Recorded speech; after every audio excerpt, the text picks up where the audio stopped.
안녕하세요. 열공뮤직의 역사 선생님 고소연입니다. 자, 여러분들은요, 오늘 저와 함께 통일신라에 대해서 공부를 하게 되실 겁니다. 고구려 백제 신라 3국 중에서 신라가 최종적으로 3국을 통일을 했는데 그 통일신라가 몇백 년간 더 지속이 되거든요. 그동안 어떤 모습의 나라로 통일신라가 존재를 했었는지 함께 살펴보도록 하겠습니다.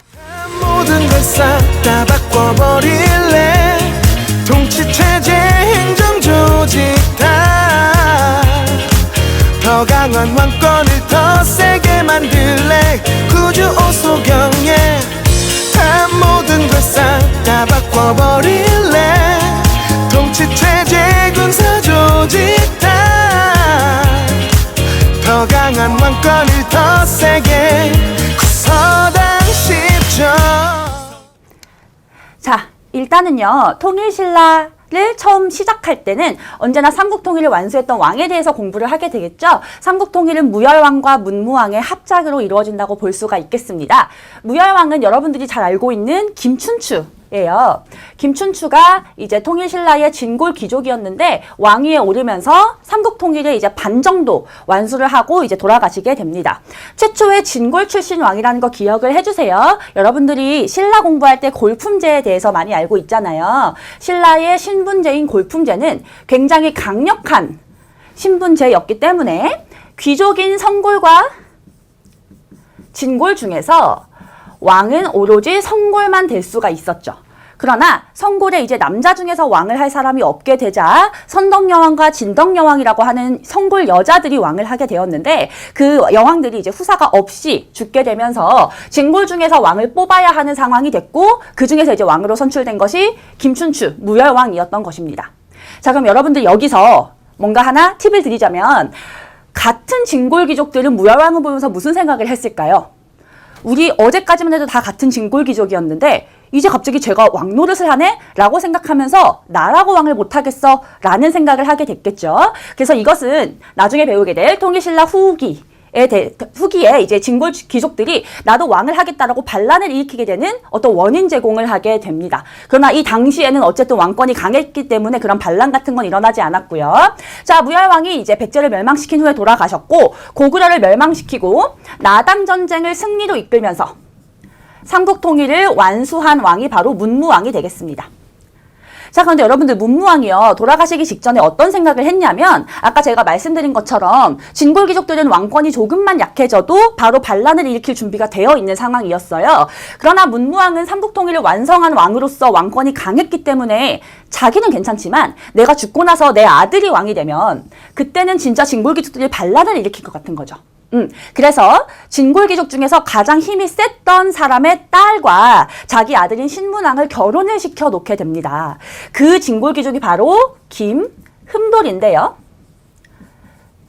이 진골 귀족 중에 가장 힘이 셌던 김흠돌의 딸과 신문왕이 결혼을 했기 때문에 문무왕이 생각할 땐 설마 자기의 사위인데 일이 잘못되면 자기 딸이 죽는 건데 반란을 일으키겠어? 라고 생각하고서 이제 결혼을 시킨 거죠. 그런데 아니나 다를까 문무왕이 죽고 신문왕이 왕위에 오르자마자 바로 장인인 김흠돌이 반란을 일으키게 됩니다. 나의 사위지만 어쨌든 저 왕을 죽이고 내가 왕이 되겠다 라면서 김흠돌이 반란을 일으켰는데 보통은 이제 역사를 공부할 때 어떤 반란이 일어났다라고 하면 왕권이 약해지게 되어 있거든요. 그런데 요 케이스만 특이하게도 신문왕이 이 김흠돌의 난을 아주 잘 진압을 하고 여기에 관련되어 있는 진골 귀족들을 전부 다 숙청해버립니다. 숙청이라는 건 정치적 반대파를 죽이는 일을 얘기하죠. 그러면서 오히려 이 일을 거치고서 왕권이 더 강화되는 모습을 보이게 돼요. 그래서 신문왕은 삼국통일한 이후에 진골 귀족들을 많이 제거하면서 왕권을 강화시키고 그런 강력한 왕권을 바탕으로 여러 가지 통치 제도를 정비하게 돼요. 그 통치 제도의 내용을 한번 살펴보도록 하겠습니다. 여기 있는 내용들이 대부분이 신문왕의 업적이라고 그냥 생각을 하시면 돼요. 따로 외우실 필요 없이. 일단 왕권이 강화됐으니 진골 귀족들의 어떤 이야기, 그들의 목소리를 듣기보다 왕의 명령으로서 나라를 통치하고 싶겠죠. 그런데 기존 신라라는 사회는 귀족들의 회의체인 화백회의의 권한이 상당히 강했어요. 화백회의는 귀족들이 모여서 회의를 하는 것으로 여기서 어떤 결론이 나왔을 때 그 결정사항은 왕의 입장보다는 귀족들의 입장을 대변했을 가능성이 크겠죠. 그래서 이 화백회의의 힘을 약화시키기 위해서 왕의 측 끈 기관을 하나 만들게 됩니다. 왕의 비서기관이라고 표현을 하는데 그 기관의 이름이 바로 집사부예요. 집사부. 왕의 비서기관인 집사부를 만들고서 화백회의 말고 집사부와 함께 정치를 행하게 되고요. 이 화백회의의 수상이었던 상대등, 진골 귀족 중에 짱인 거죠. 그 사람의 힘을 약화시키고 집사부의 짱의 힘을 강화시키게 되는데 이 집사부의 짱이 바로 시중입니다. 여기서 하나 체크하실 건 시중을 중시라고도 하기 때문에 뭐 어느 쪽으로 공부하셔도 상관이 없어요. 자, 집사부와 시중, 중시의 힘을 강화시키고 상대적으로 진골귀족들이 모였던 화백회의와 상대 등의 힘을 약화시키면서 계속해서 진골귀족을 억누르고 왕권을 강화시키는 체제로 이제 정치체제를 구축을 하게 됩니다. 자, 일단 정치는 이렇게 구성을 했고요. 두 번째, 진골귀족의 경제적인 힘을 약화시키게 되는데 그게 뭐냐면 관료전을 지급하고 노급을 폐지했다는 내용인데 여러분들 이게 어렵기 때문에 일단 별표를 하나 치고 갈게요. 굉장히 중요하면서 어렵거든요. 자, 이 내용을 쌤이요. 백지에서 한번 설명을 해드릴게요. 자, 지금 우리나라, 오늘날 현재 대한민국이라는 나라에 정부가 있고요. 이 정부를 도와서 나라의 일을 꾸려나가는 공무원이 있죠. 그리고 이제 공무원 말고 이제 선생님이라든가 아니면 여러분들의 뭐 부모님 중 어떤 분들은 공무원이 아니라 일반 그냥 뭐 국민일 수가 있어요. 그러면 이 나라가 꾸려져 나갈 때 어떻게 되냐면 국민들이 나라에 세금을 내죠. 우리는 세금을 정부에다가 냅니다. 그럼 정부는 국민들로부터 받은 세금을 갖다가 예산을 짜서 국가 정책을 시행하게 되는데 그 여러 가지 예산 중에는 공무원에게 주는 월급도 포함이 되어 있어요. 그러면 공무원은 뭐 국민들의 세금으로서 월급을 받았기 때문에 이제 국민들을 위해서 이제 일을 하게 되는 거죠. 이런 구도로 사실은 세금을 내고 쓰는 일들이 굴러가게 되는데 통일신라 사회를 한번 생각해 볼게요. 통일신라 사회는 정부에 해당되는 게 왕일 것이고 그 밑에 이제 일을 하는 진골귀족들이 포함되어 있는 관리층이 있을 것이고 대다수 국민은 농민이었죠. 그러면 오늘날의 모습처럼 농민이 왕에게 세금을 내고 그 세금 낸 걸 가지고서 왕이 관리에게 월급을 주면은 깔끔하죠. 그러나 문제는 요 당시 농민들이 나라에 세금을 낼 때는 지금처럼 화폐가 없는 시대였기 때문에 쌀로 냈다는 거예요. 그럼 여러분들 쌀을 이 농민이 왕이 있는 이 당시 수도 경주까지 가지고 가는 과정에서 산 넘고 물 건너다가 그 쌀을 넣어놓은 뭐 포대가 찢어져서 다 흩어질 수도 있는 거고 도적대를 만날 수도 있는 거고 이동시키는 것 자체가 어렵죠. 그래서 이런 구도가 효율적이지가 않기 때문에 이때는 나라에서 세금을 어떻게 줬냐면 관리에게 농민이 직접 세금을 내게 했어요. 농민이 관리에게 다이렉트로 세금을 내게 했어요. 이렇게 조세를 받을 권리를 수조권이라고 합니다. 수조권. 요 개념 꼭 기억하세요. 조선 초반까지 나오는 개념입니다. 자, 우리가 왕이 관리한테 세금을 줄 때는 쌀로 주지 않고 토지로 준다라는 건 여러분들이 알고 있잖아요. 근데 그 토지의 소유권을 주는 것이 아니라 그 토지에 살고 있는 농민들로부터 세금을 받을 수 있는 권한을 주는 거예요. 그게 바로 수조권입니다. 아시겠죠? 자, 그럼 이 수조권이 기본이라는 걸 아신 채로 다시 앞으로 가서 관료전과 노급에 대해서 살펴볼게요. 관료전도 노급도 왕이 이제 귀족들한테 줬던 토지를 얘기를 해요. 그 토지의 이름인데 노급을 폐지하고 관료전을 줬다는 건 뭔가 두 개의 차이점이 있다는 거겠죠. 관료전 같은 경우에는 아까 노급부터 살펴볼게요. 노급 같은 경우에는 기존에 주어지던 토지인데 수조권을 뭐 당연히 주는데 이거 월급 주려고 하는 거니까 거기에 플러스로 뭐가 함께 가냐면 그 지역에 살고 있는 농민들의 노동력을 함부로 쓸 수가 있는 권한이 주어져 있었어요. 그럼 생각해 보세요. 내가 이 A라는 도시의 진골귀족인데 거기서 그 농민들한테 세금도 받지만 걔네들한테 함부로 내 노비처럼 일을 시킬 수 있어요. 그러면은 내가 좀 악덕한 귀족이었다면 농민들한테 가서 내일 모레 말이야 우리 어머니 칠순잔치인데 네가 와서 설거지하고 너는 와서 떡도 만들고 이래라 라고 시킬 수가 있는 거죠. 그럼 농민들이 저는 지금 빨리 농사를 지어야 되는 급한 시기라서 갈 수가 없습니다 라고 하면 너 그럼 세금 2배로 내. 이런 식으로 횡포를 부리기가 아주 딱 좋은 땅이었죠. 그래서 이 노급이라는 걸 주게 되면 귀족들의 권한이 엄청나게 강해집니다. 이 농민들은 저기 경주에 있는 왕보다는 내 지역에 있는 귀족한테만 잘 보이면 된다고 했기 때문에 왕권도 강해질 수가 없어요. 그래서 이렇게 농민의 노동력을 쓸 수 있던 노급을 폐지하고 관료전을 지급해서 수조권만 거둘 수 있게 했던 것입니다.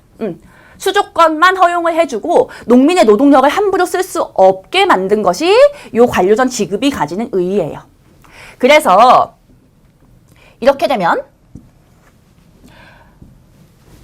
관료전을 지급하면 왕권이 강해지고요. 진골귀족은 어쨌든 가지고 있던 권한 하나를 뺏겼기 때문에 약해지고요. 민생이 어느 정도 안정될 수 있겠죠. 그래서 이러한 효과를 가져오는 관료전 지급이라고 하는 정책을 신문왕이 펼쳤다라는 거 중요하니까 기억을 해주시고요. 그럼 이제 여기까지 봤을 때 우리가 하나만 정리해 놓을 것이 있어요. 여러 가지 정책 중에서 왕권과 관련이 있는 제도, 그리고 귀족권과 관련이 있는 제도를 정리를 해보면 아까 배웠던 집사부와 시중은 왕권을 강화시킨다고 했죠. 반면 화백회의와 상대 등은 귀족권을 대변하는 기관이에요. 화백회의와 상대 등. 그리고 토지의 개념으로 봤을 때는 관료전이 왕권 강화죠. 관료전은 왕권 강하고 노급은 왕권을 약화시키는 귀족권을 대변하는 정책이죠. 노급. 자, 여러분들이 혹시 필기를 하실 수 있다면 이 내용을 교재 한 켠에 필기를 해주시면 좋아요. 여러분들이 문제를 푸실 때 내가 잘은 기억이 안 나는데 어떤 문제에서 집사부가 강화되었다라고 한다면 그냥 바로 이거 왕권 강하구나 라고 생각을 하시면 되고, 상대 등의 권한이 강화되었다라고 하면 뭔가 왕권이 약해지고 진골귀족의 권한이 세졌구나. 관료전을 지급하였다 하면 왕권이 강해졌구나. 노급이 지급되었다라고 하면 귀족권이 강화되고 왕권은 약해졌구나. 이렇게 그냥 단순하게 이해를 하셔도 되는 부분입니다. 이렇게 정리를 좀 해주시고요. 그 외의 정책을 한번 볼게요. 신문왕은 진골 귀족을 견제하기 위해서 새로운 이제 인재들을 양성을 하게 되는데 바로 육두품이에요. 육두품. 신라 골품제에서 진골 귀족 바로 밑에 있는 귀족으로서 능력이 굉장히 좋고 공부를 열심히 했지만 진골 귀족보다 절대 높은 관직에 올라갈 수 없었던 사람들, 이런 사람들을 등용을 하게 되는데 국학이라는 학교를 설치해서 그것을 가능하게 합니다. 국학이라는 학교 기억을 해두시고, 국학을 설치함으로써 육두품을 등용해서 이제 육두품도 진골귀족이 싫을 거잖아요. 그쵸? 그래서 진골귀족과 이제 공공의 적이기 때문에 함께 진골귀족을 견제를 하고, 이 육두품들이 왕 아래에서 왕에게 인정을 받고 뭔가 정치를 할 수 있었기 때문에 왕권은 강화됐겠죠. 그래서 지금 전반적으로 다 왕권을 강화시키는 쪽으로 흘러가고 있다는 거 꼭 염두에 두시고요. 네 번째는 사실은 이건 신문왕이 한 업적은 아니고요. 신라 한 말기쯤으로 갈 때 있었던 일인데 독서 3품과라고 하는 정책을 시행을 하게 돼요. 독서, 뭔지 아시죠? 책 읽고 시험을 쳐서 3품, 3개의 품으로 나누겠다. 상중하로 나눠서 너희들을 평가하겠다라고 하는 정책이에요. 이제 시험을 쳐서 유교 공부를 얼마나 열심히 했는지를 확인하는 건데, 요거를 시행했던 왕은 신문왕이 아니라 원성왕입니다. 원성왕. 그러나 진골귀족들의 반대가 너무 심해서 결국은 성과가 없이 끝나게 되었다. 그러나 이렇게 시험을 쳐서 유교 학식을 좀 점검을 해가지고 신하들을 뭔가 체계적으로 관리하려고 했던 시도가 있었다는 것만 아시면 되겠습니다. 독서 3품과 통일신라의 발전 고주 오수경 구서득 10정 We are the one. 신라가 해버린 삼국통일 무열왕은 최초 진골 출신 신문왕이 해서 전제왕권 김음돌의 난이 계기였어 진골 세력 숙청 체제 개편 집사부 시중기능 강화 왕의 국정 파워 올라 간호급 폐지 국학 설치 육두품 등용. 그 다음 이제 정치 체제 중에서 그 외에 나머지 이제 중앙 정치 말고 나머지 이제 체제들을 한번 살펴볼게요. 지방 행정. 이건 뭐냐면 통일신라가 이제 영토가 작았다가 옛 백제 땅을 차지를 하고 삼국을 통일하면서 영토가 커졌죠. 그 커진 영토를 어떻게 관리했는가를 봤더니 전국을 9주로 나눴어요. 지금 대한민국은 전국 8도죠. 전국을 8도로 나눈 것처럼 통일신라는 전국을 9주로 나눈 거고요. 전국에 이제 5소경이라는 것을 두게 돼요. 5개의 소경이겠죠. 여러분들 역사 공부하시면서 어떤 도시나 지역 이름에 경자가 붙으면 이 경자는 대도시를 뜻한다고 생각하시면 돼요. 서울경이라고 해서 예를 들면 지금 중국의 수도인 북경 이렇게 이름이 붙고요. 고려의 수도인 개경 뭐 이런 식으로 경자가 붙으면 아주 크고 중요한 도시라는 뜻인데 앞에 소자가 붙어서 작은 도시. 그러니까 지금의 개념으로 치면 광역시 같은 개념이에요. 현재 대한민국에 광역시가 6개가 있죠. 이때는 광역시가 5개가 있었다고 보시면 됩니다. 자, 근데요. 요거를 나눠놓은 거를 보니까 구주 같은 경우에는 3으로 3개씩 나누면 딱 좋겠죠. 옛 고구려 영토 지역을 3주로 나누고 옛 백제 지역을 3주로 나누고 옛 신라 지역을 3주로 나누면서 뭔가 약간 이렇게 공평하게 고구려 백제를 같이 관리를 하는 모습을 보여주고 오소경 같은 경우에도 5개 중에 2개는 옛 고구려 땅에 2개는 옛 백제 땅에 나머지 하나는 옛 가야 땅에다가 둡니다. 이렇게 했던 이유는 크게 2가지가 있어요. 일단 첫 번째로 여러분들 경주가 어디 있는지 아시죠? 우리나라 지도를 이렇게 대충 그려보면 이쯤에 있어요. 근데 지금 영토가 이렇게 넓어졌는데 수도 여기에서 전국을 다 통치하기는 어렵겠죠. 그쵸? 그래서 전국을 통치하기 위해서 다시 말하면 수도인 경주가 동남쪽에 치우쳐져 있는 것을 보완하기 위함이다. 요런 점이 하나가 있고요. 두 번째로는 아까 옛 고구려 백제 가야 땅에다가 뒀다고 했죠. 옛 고구려 사람들, 옛 백제 사람들, 옛 가야 사람들이 통일신라가 통제하지 못하는 틈을 타서 반란을 일으킬 수도 있기 때문에 그 지역을 통제하고 감시하기 위함이다. 그래서 옛 고구려 백제 지역을 통제하기 위함이다. 라고 하는 요 2가지 목적을 다 기억을 해두셔야 됩니다. 이 오소경을 둔 목적 쓰시오라고 서술형으로도 잘 나오니까 정말 잘 봐두시길 바라고요. 두 번째로는 상수리 제도라는 게 있어요. 상수리 제도. 이건 뭐냐면 아까 얘기했죠. 옛 고구려 백제 사람들이 신라가 힘이 조금만 약해지면 우리 후고구려 세우자, 후백치 세우자 또 할 수도 있잖아요. 그쵸? 그래서 예를 들어서 수도가 여기 있는데 이 지역에 사는 옛 고구려 사람이 뭔가 반란을 일으킬 수 있을 것 같아 라고 생각되면 여기 사는 고구려 사람의 아들을 수도 경주로 와서 생활하게끔 했던 제도입니다. 그러면 네 아들 내가 왕이 직접 곁에 두고서 살펴보고 있으니 너 허튼 짓 하지 마 라는 메시지가 전달되겠죠. 그래서 이 상수리 제도는 볼모 제도라는 표현을 쓰게 되고요. 고려까지 공부한 친구들은 알겠지만 나중에 고려에 기인 제도로 연결이 된다는 것도 같이 알아두시면 좋겠어요. 고려의 기인 제도로 연결이 된다. 세 번째는 군사 조직인데요. 구서당, 십정이라고 부르는데 구서당은 중앙군을 뜻하고요. 십정은 지방군을 뜻합니다. 근데 얘들아 여기서 중요한 것은 구서당, 중앙군인 구서당에 옛 고구려 백제인과 말가린을 포함시켰다는 게 포인트입니다. 자, 보세요, 얘들아. 구서당은 중앙군이에요. 중앙군이라는 건 누구를 지키는 군대냐면 왕을 지키거나 수도인 경주를 지키는 아주 중요한 군사인데 거기에 내가 멸망시킨 나라인 고구려 백제인을 멸망시켰고 심지어 우리 같은 민족도 아닌 뭐 말가린까지 포함을 시켰다는 건 어떻게 보면은 왕의 목숨이 쉽게 해해질 수도 있는, 그렇게 될 수도 있는 상황인 건데 왜 이런 사람들을 거기다가 넣어놨을까?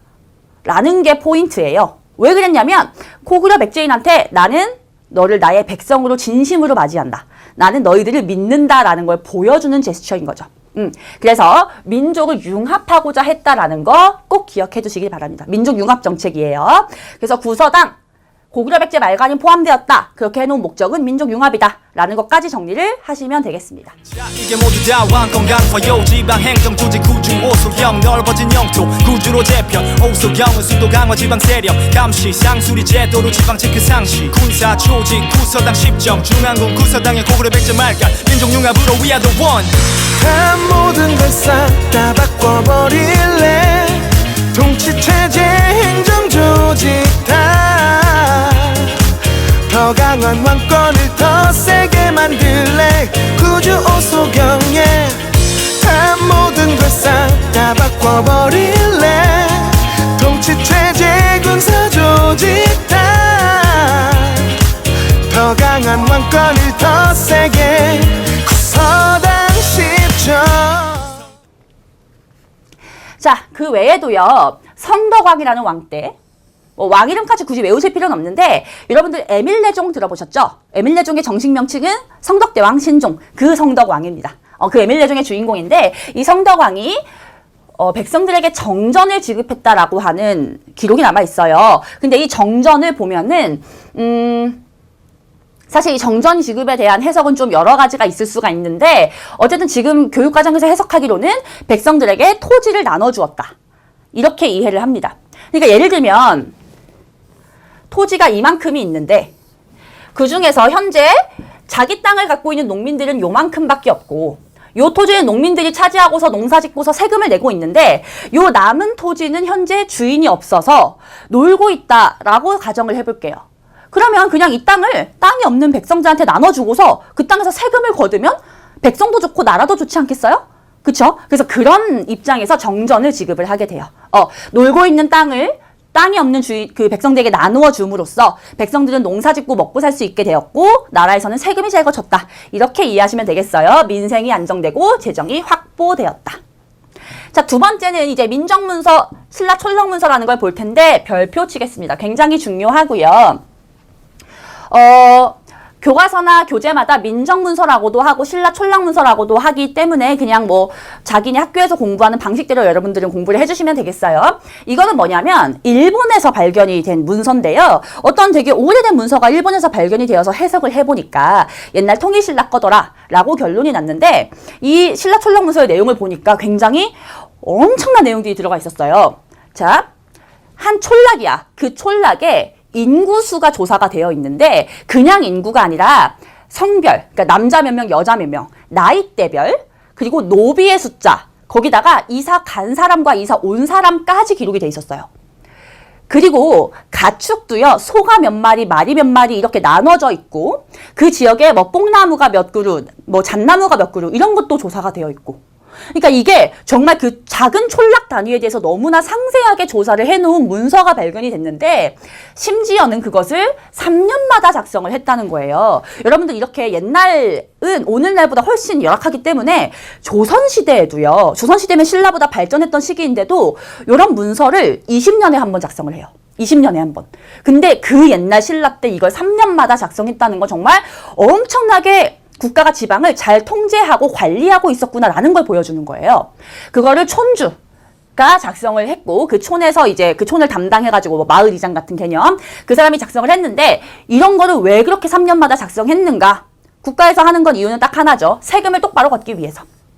그래서 신라촌랑문서는 세금을 걷기 위해서 작성한 것이고 3년마다 작성되었는데 작성한 사람은 촌주다. 그리고 이것은 뭘 보여주냐?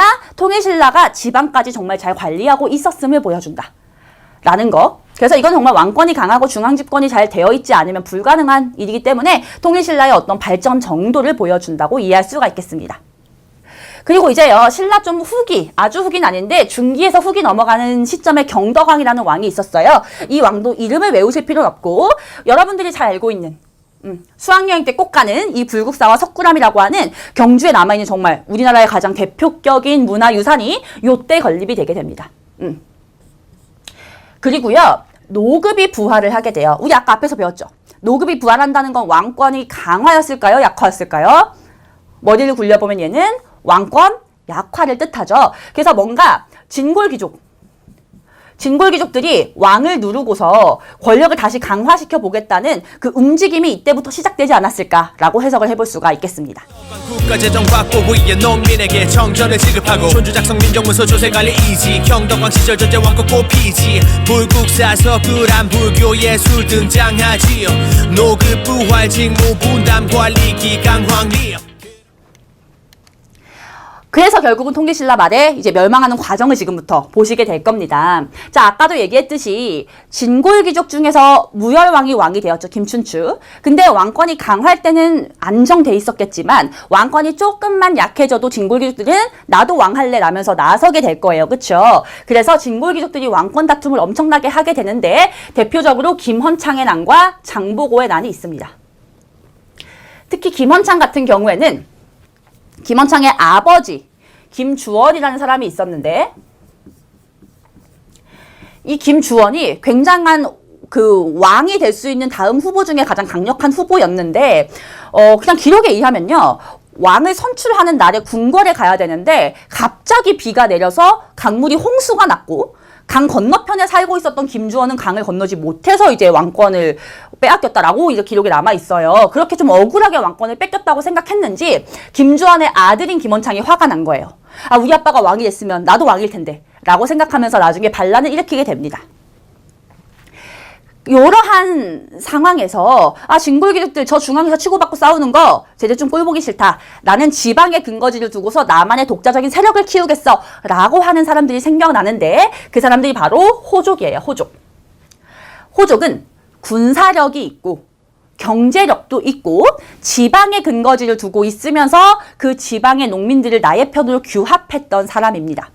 그래서 이 사람들은 지방의 근거지를 두고서 스스로 성주, 성의 주인 또는 장군이라고 칭하면서 그 지역에서만큼은 거의 왕처럼 군림했던 사람들이에요. 근데 여러분들 이 사람들은 군사도 있고 돈도 있어요. 어떻게 보면 백성도 있다라고 볼 수가 있겠지. 그런데 뭐가 없냐면 나를 효율적으로 뒷받침해 줄 수 있는 머리는 사실은 없어. 그래서 그 머리로서 같이 이 사람들과 플러스해서 일했던 사람들이 바로 육두품이 되겠습니다.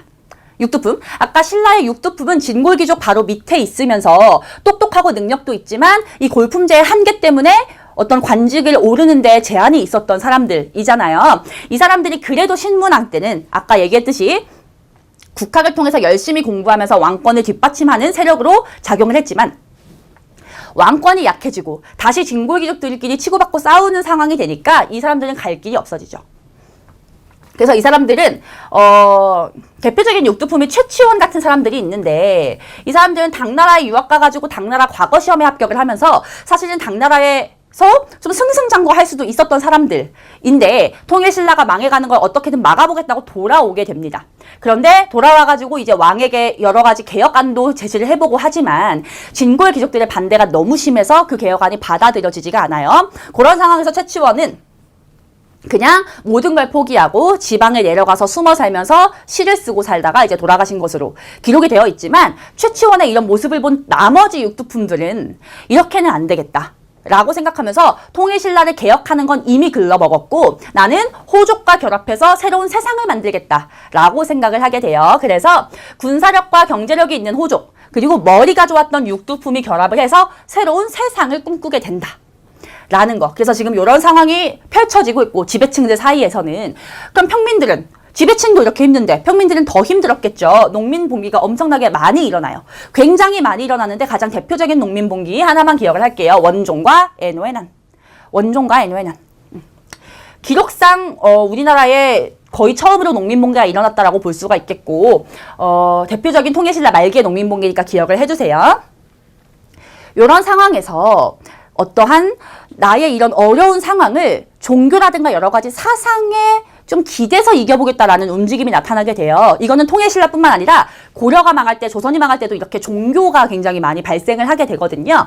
이때 발생했던 종교가 선종이고 풍수지리설이라는 사상이 유행을 하게 됩니다. 통일신라 말기에. 선종이라는 건 뭐냐면 불교의 종파 중 하나인데요. 우리 삼국시대에 이제 불교가 들어왔죠. 여러분들이 배웠을 때 뭐 4세기 침류왕이 백제의 불교를 수용하고 소수림왕이 고구려의 불교를 수용하고 6세기 법흥왕이 이제 불교를 공인하게 된다라고 배웠는데 그때 이때 들어왔던 불교는 여러 가지 종파 중에 교종에 해당이 됩니다. 교종. 처음 이 삼국에 불교가 들어왔을 땐 교종이었어요. 교종은 뭐냐면 이 교자가 가르칠 교자예요. 뭔가 이름만 들어도 좀 딱딱하고 어려운 종교일 것 같죠? 이거는 뭐냐면 불교의 교리를 굉장히 중시하고 경전을 완전하게 이해해야만 진정한 불교 신자라고 할 수 있어 라고 하는 종파입니다. 그러면 이 시기에 불교 경전을 읽고 이해하고 해석할 수 있는 사람은 사실상 귀족밖에 없었겠죠. 그래서 이 교종이라고 하는 종교는 귀족 중심이라고 해석이 돼요. 그러다가 통일신라 말기가 되면 선종이라고 하는 종교가 들어오게 되는데 이 선종은 뭐냐면 참선하다 할 때 선자라고 생각하시면 돼요. 그냥 참선하고 내가 매일매일 좀 착하게 살고 부처님에 대해서 그냥 생각을 좀 하면서 깨달음을 얻으면 그걸로 충분하다 라고 하는. 그러면 이거는 굳이 교리나 경전을 몰라도 되기 때문에 그냥 참선만 해서 일반 농민들도 일반 백성들도 이 불교라는 종교를 믿을 수가 있게 되는 거죠. 그리고 당연히 진골귀족 중심이었던 교종에 반대해서 호족들도 이 선종을 엄청나게 후원하게 됩니다.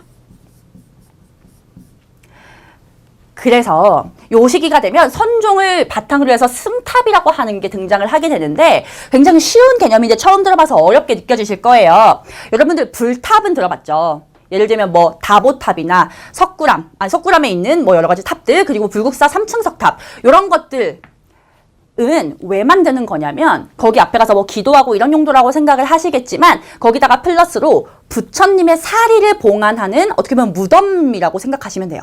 부처님의 사리를 그 안에다가 모셔두는 건데 그게 불탑이고요. 승탑은 승려의 사리를 봉안하는 걸 승탑이라고 하는데 이러한 승탑은 선종에서 많이 나타나게 됩니다. 왜냐하면요. 어쨌든 내가 참선만 하고 깨달음을 얻고 좀 이렇게 마음 수양을 하면 된다라고 얘기는 하지만 어쨌든 종교를 믿으려면 그 종교의 교리를 알아야 하는 거잖아요. 그렇죠? 그렇기 때문에 이 농민들한테 가서 부처님의 말씀을 전달해주는 역할 자체를 승려들이 하게 되는 거예요.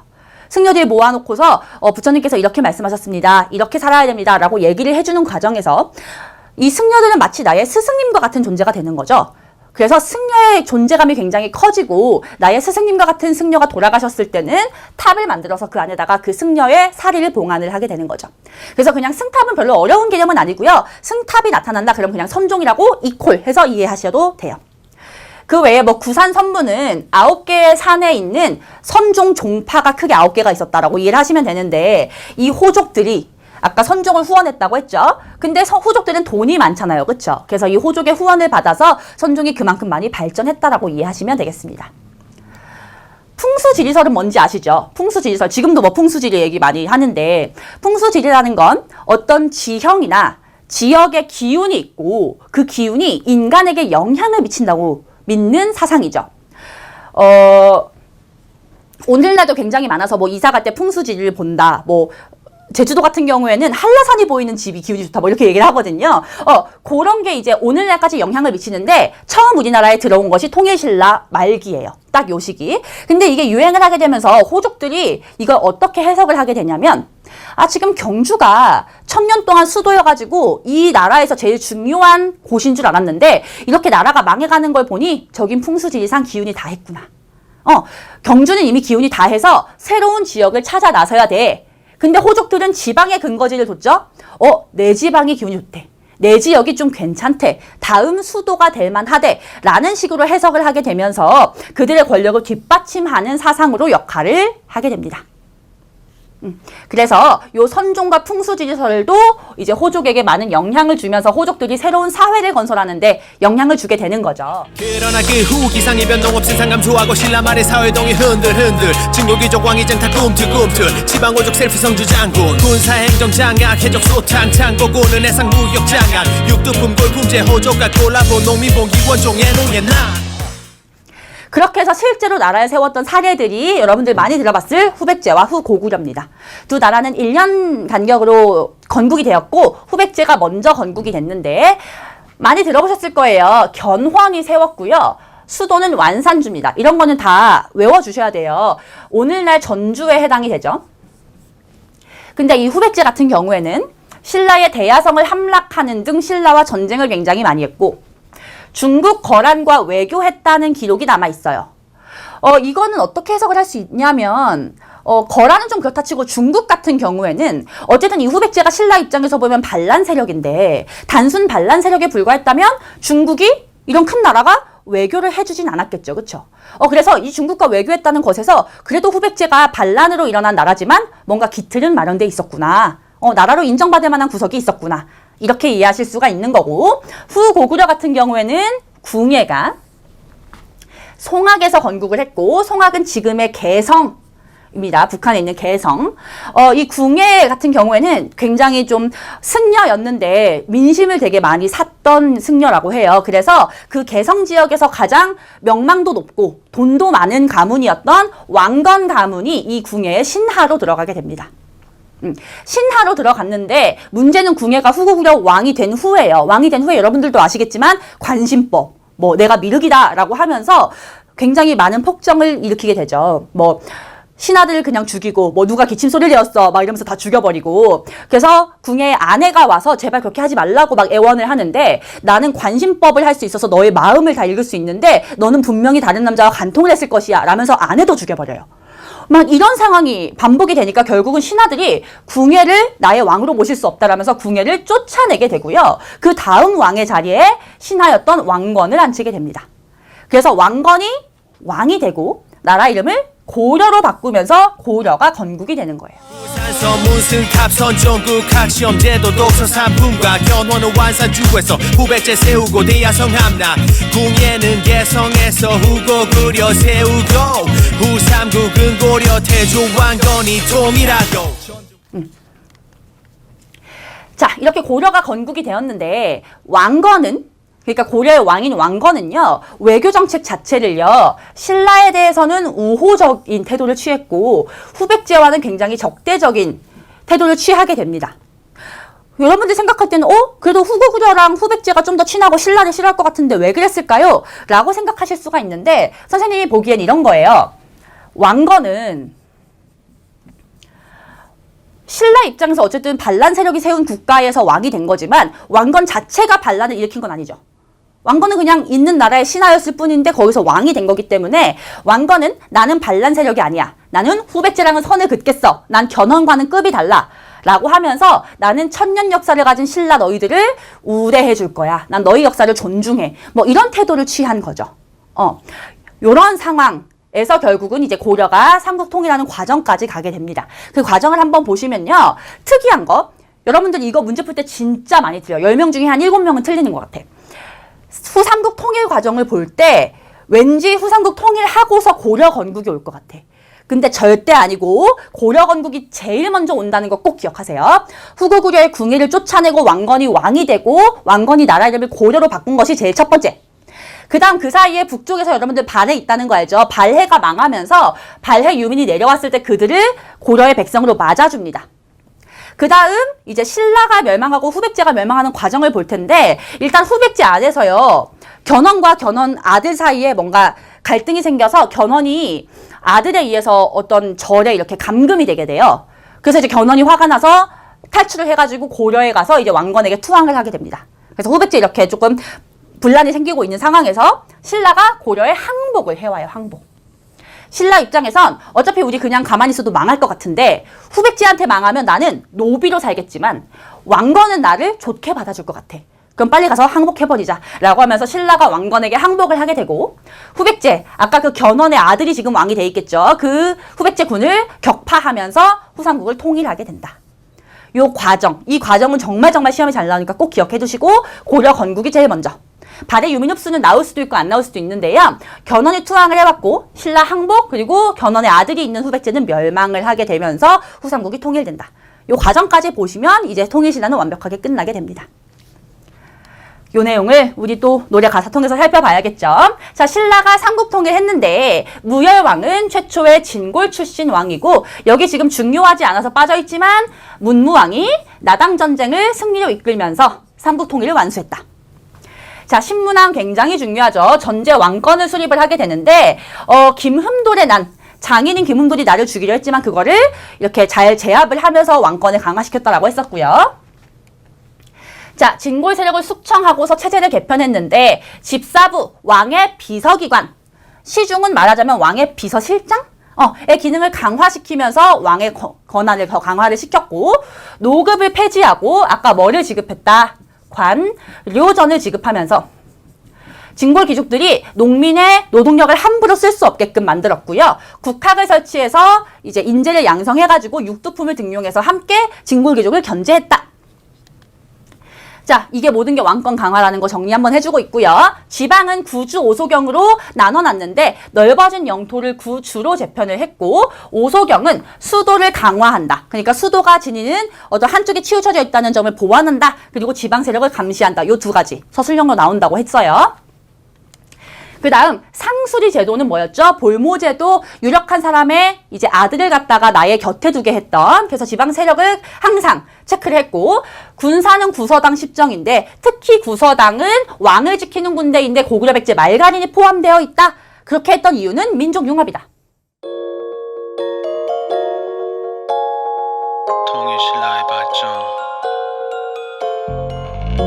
고주 오소경 구서당 10정 We are the one. 신라가 해버린 삼국통일 무열왕은 최초 진골 출신 신문왕이 했어 전제왕권 김음돌의 난이 계기였어 진골 세력 숙청 체제 개편 집사부 시중기능 강화 왕의 국정 파워 올라가 노급 폐지 국학 설치 육두품 등용 자 이게 모두 다 왕권 강화요 지방 행정 조직 구주 오소경 넓어진 영토 구주로 재편 오소경은 수도 강화 지방 세력 감시 상수리 제도로 지방 체크 상시 군사 조직 구서당 10정 중앙군 구서당의 고구려 백제 말간 민족 융합으로 we are the one. 다 모든 걸 싹 다 바꿔버릴래. 통치체제 행정조직 더 강한 왕권을 더 세게 만들래. 구주 오소경에 다 모든 걸 싹 다 바꿔버릴래. 통치체제 군사조직 더 강한 왕권을 더 세게. 구서당 10정. 자, 성덕왕 때 이름은 굳이 몰라도 됩니다. 정전 지급해서 국가 재정을 확보하고 뭐 민생이 조금은 안정됐다. 그리고 이 민정문서 다른 이름으로는 신라촌락문서. 그래서 조세를 똑바로 걷고자 했다. 경덕왕 때는 이제 전제 왕권이 계속해서 올라가는 과정에서 문화적으로 굉장히 이제 최고의 경지에 오르죠. 불국사와 석굴암을 이 경덕왕 때 하면서 불교 예술의 우리나라 역사상 최고의 경지에 이르지만, 한편으로는 진골교들이 다시 강해지면서 노급이 부활을 하게 되고요. 여러 가지 이제 기강이 확립되는 모습을 보이지만 어쨌든 신라는 계속해서 하락세를 지금 걷고 있는 상황이라는 것도 알아두셔야 됩니다. 뭐 그 후에 기상이변이 있었다는 기록이 있고요. 농업 생산량이 감소하면서 신라 말의 사회 동료가 되게 되죠. 아까도 얘기했듯이 진골귀족들이 계속해서 반란을 일으키는데 대표적인 반란 장보고, 그 다음 하나만 추가합시다. 김헌, 장해난. 자, 그리고 육두품, 그리고 지방 세력인 호족이 함께 결합을 해서 새로운 나라를 만들고자 하고, 농민봉기 대표적인 거 원종과 애노해난. 국가재정 확보 위에 농민에게 정전을 지급하고 촌주 작성 민정문서 조세 관리 이지 경덕왕 시절 전제 왕권 꼽히지 불국사 석굴암 불교 예술 등장하지요 노급 부활 직무 분담 관리 기강 확립 그러나 그 후 기상이변 농업 생산 감소하고 신라 말의 사회동이 흔들흔들 진골귀족 왕위쟁 다 꿈틀꿈틀 지방오족 셀프 성주 장군 군사행정 장악 해적 소탕 창고고는 해상 무역 장악 육두품 골품제 호족과 콜라보 농민봉기 원종의 농의 자, 그 다음 이제 사회 모습에서 선종이 등장을 하면서 승탑과 구산 선문이라는 모습으로 나타나게 되고요. 여기에 이제 선종과 풍수지리설 항상 함께 보시도록 할게요. 통일신라 후기에 들어온 거고, 국학이 학교가 있었고 시험 제도로서 독서 상품과가 있었으나 이거는 제대로 시행되지 않았다. 결국은 이제 후백제랑 후고구려가 세워지는데, 후백제는 견훤이 완산주에서, 후고구려는 궁예가 개성, 당시 명식으로는 송악에서. 그리고 이 후삼국은 결국은 왕건이 세운 고려로 인해서 통일이 되게 된다. 통일 과정은 고려 건국 제일 먼저, 그 다음 견훤이 투항을 해오고 신라가 항복하고 후 백제를 이제 격파시키면서 통일하게 된다. 산서 문승탑 선전국 학시험제도 독서 산품과 견원은 완산주에서 후백제 세우고 대야성 함락 궁예는 개성에서 후고 그려 세우고 후삼국은 고려 태조 왕건이 통일하고 전제왕권 황리 신문왕 진고 숙청계기 김은도래난 풍수지리설 유행과 집사부 시중 기능 강화 왕권 강화엔 법 상대 등에겐 love 관리전 직급 노급해지는 관리들에게 환한 미소를 다 모든 걸 싹 다 바꿔버릴래 통치체제 행정조직 더 강한 왕권을 더 세게 만들래 구주오소경에 다 모든 걸 싹 다 바꿔버릴래 통치체제 군사조직 더 강한 왕권을 더 세게 서당 10점